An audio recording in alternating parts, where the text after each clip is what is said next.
At some point, almost every manga artist has had the same thought. What if I got my own anime? You picture the opening sequence, the soundtrack, your characters moving on screen. It's one of the most exciting things to imagine, and also one of the hardest things to make real. In this video, we'll go through 3 major reasons why getting your own anime adaptation is extremely difficult, and what your options look like as an indie creator.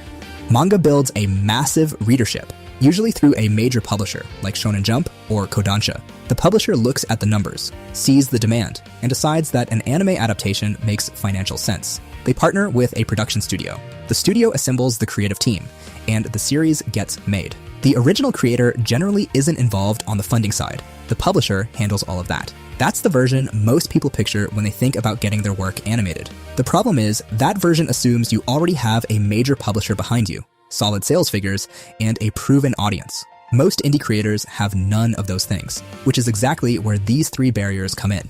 The first reason getting an anime is so difficult is the cost. Japanese animation is cheaper than Western animation, but it's still an extremely expensive process. Animation is labor-intensive by nature. You need skilled artists working frame by frame to produce something that looks professional, and that takes a serious amount of time.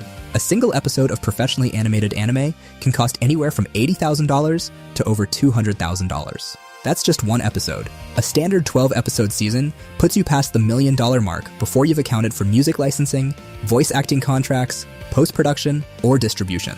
A full project with all of those elements factored in typically runs well above that number. In all honesty, artists are typically broke. Indie comic creators aren't anywhere near that financially. Crowdfunding gets brought up a lot as a workaround, but it only works if you already have a fan base capable of rallying that level of support. That's not a realistic starting point for most people. The rare cases where independent animation has been successfully crowdfunded were built by creators who had spent years posting content consistently and growing a loyal audience before they ever launched a campaign. The cost barrier alone is enough to stop most people, and if it doesn't, the next 2 reasons usually finish the job. The second reason is connections. Even if you had the budget, money alone doesn't open the right doors. Animation studios, especially reputable Japanese studios, don't just work with anyone who shows up with a bag of money. There's a significant cultural and language barrier for anyone operating outside of Japan to begin with. Japanese studios have established ways of doing business and existing relationships they prefer to work within. Getting a foot in the door as a foreign indie creator adds a whole extra layer of difficulty on top of everything else. Beyond that, you need a producer willing to greenlight your project. And that producer has to believe the project is worth their name being attached to it. Once you have that, the logistics stack up fast. Voice actor negotiations, music licensing deals, legal contracts, post-production agreements, and if you want international distribution, a whole separate set of conversations around streaming rights, dubbing, and subtitling. None of that coordinates itself or happens without people inside the industry who understand how things work and trust you enough to go through the process with you. These relationships take years to develop. They come from being inside the space in some capacity, like attending the right events, working on projects, building a professional track record that gives people a concrete reason to collaborate with you. Walking in without those existing relationships and without a publisher behind you means the industry treats you the way it treats any outsider, politely and at a distance. The third reason is competition. You aren't the only person who wants their own anime. There are thousands of manga artists, webtoon creators, novelists, and writers who all have the exact same goal. Studios are already working through enormous backlogs of established intellectual property. Huge titles with existing fan bases, documented sales history, and measurable demand. When a studio is deciding what to adapt next, the question they're answering is always the same. What's the safest investment? An indie creator with no publisher, no sales data, and no track record rarely wins that conversation, no matter how good the actual work is. Not saying it's impossible, just unlikely. This isn't about lack of talent. A studio could love your concept and still pass on it, because adapting a manga series that already has 2 million readers is a safer business decision than adapting one with 2,000, no matter how much potential the smaller one has. You're not just competing with other indie creators either. You're competing with the entire existing catalog of manga and light novels that studios haven't gotten around to yet. That line is long, and most indie creators are starting at the back of it.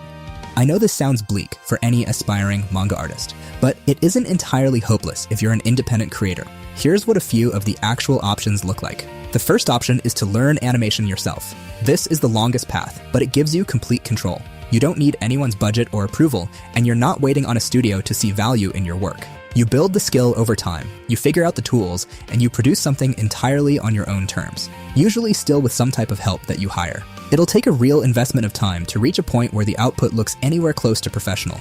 That's just the nature of learning any craft from scratch. What you gain in exchange is the ability to create something that actually exists and shows what your story looks like in motion. That's worth a lot when it comes to generating real interest. A growing number of independent creators have started exactly this way. Short clips, rough pilot footage. They built interest around that and found genuine momentum from there. The second option is to raise the money and manage the production yourself. This means saving, crowdfunding, hiring freelance animators, and taking on the role of producer to move the project forward yourself. It's been done before. Independent animation has been successfully crowdfunded, though it isn't common. The catch is the same one that came up in the cost section. A campaign at this scale requires an audience that already exists and already cares about your work. You can't build the following and run the campaign at the same time. One has to come before the other. This path becomes realistic only after you've been publishing content online long enough that real people are seriously interested in what you're making. The third option is to build a fan base large enough that the right people start paying attention to you. Influence moves through the entertainment industry the same way money does, and relationships that normally take years to develop can happen much faster when you have a significant audience behind you. For example, if Mr. Beast decided tomorrow that he wanted to create his own anime series, he could make it happen, and not because of his money, even though that helps. His name carries enough weight that a producer would take his call on that basis alone. A studio would at least hear him out. The type of access that takes most creators years to earn would be available to him almost immediately. His platform alone makes that possible, regardless of any anime industry experience. He doesn't need to have been in the space to open those doors. That's an extreme example. You don't need to be at his level for the concept to apply. The bigger your audience and the stronger your reputation, the more leverage you carry, and the more seriously people in the industry will take you, even as an outsider. The practical version of this path looks like: start publishing your work now, build consistently, grow your following over time, and let that credibility start opening conversations you couldn't have had from zero.